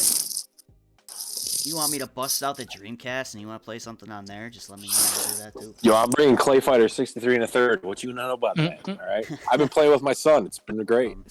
And then, last but not least for the day, everybody knows that our buddy Sliffs, our artist, and has been helping us out with a picture that is finally finished.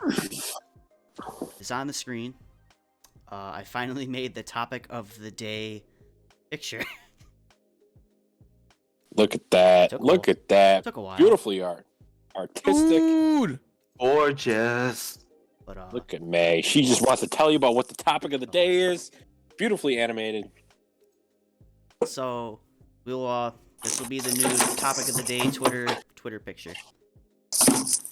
That's awesome. I love the overabundance of Skullgirl. books. Yeah, well, there's some biasness in there. Ah. We did get Okay. the 6 volumes of Street Fighter. Shout outs to Terradrome. Shout outs to Sun getting that. saw thing it. to I show see. I up. see saw it. Terradrome in there. Look at that.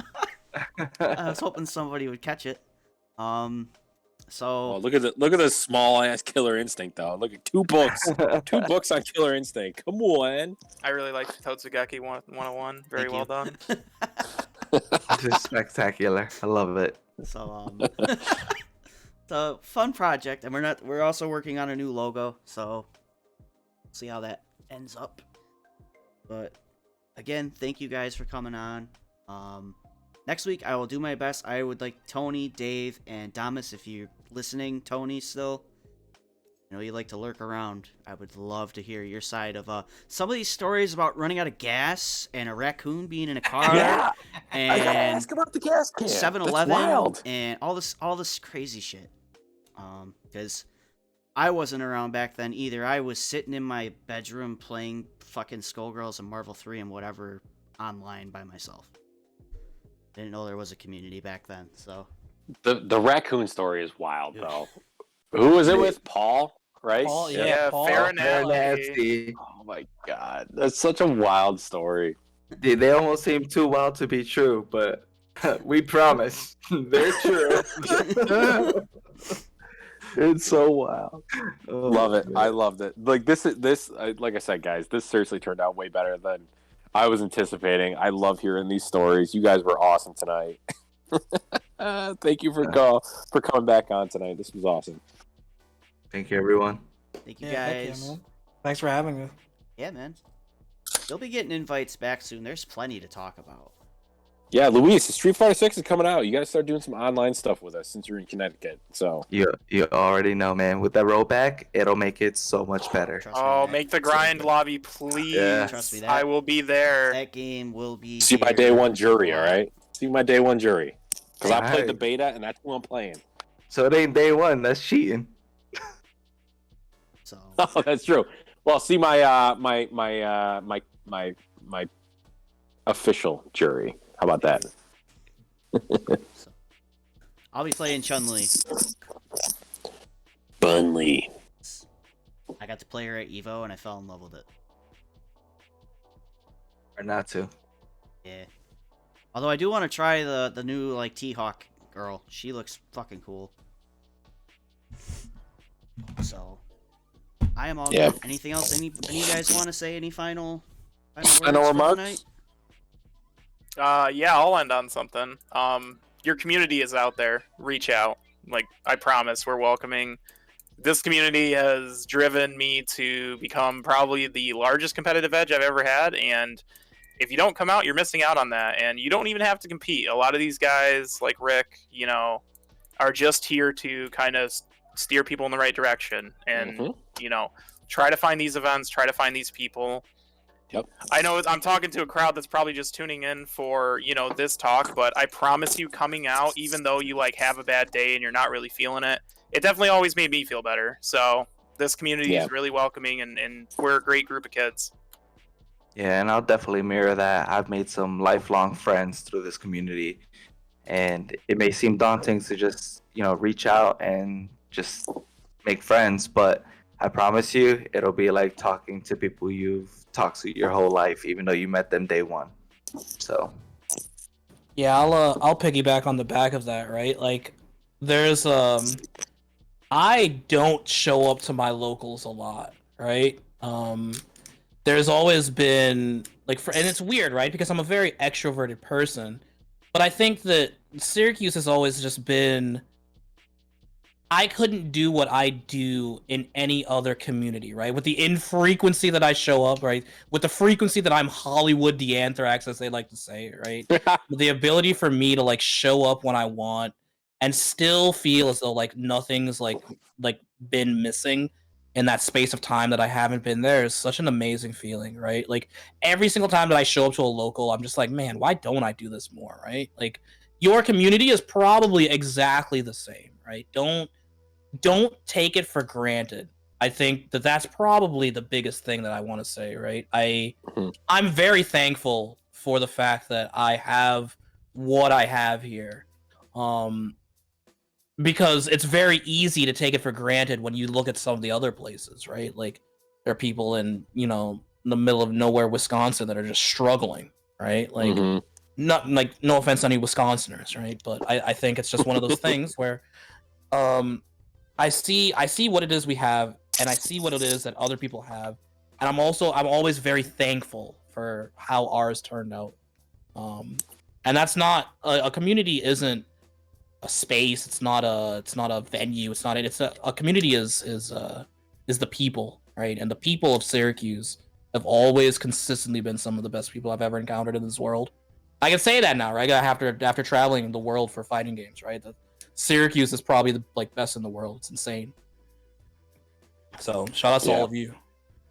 That's awesome. And just to echo and once again thank you guys for all joining up here. I mean, I would consider all three of you guys pillars of the community at points in time during the FGC, and you guys definitely shared some excellent stories tonight. So once again, thank you for joining us tonight. Vinny, I'm all set. The boys are all set. Take us home. Great words of the great Kenyon. Good night and good luck. Have a good night, everybody. Thank you. Good night. Bye bye.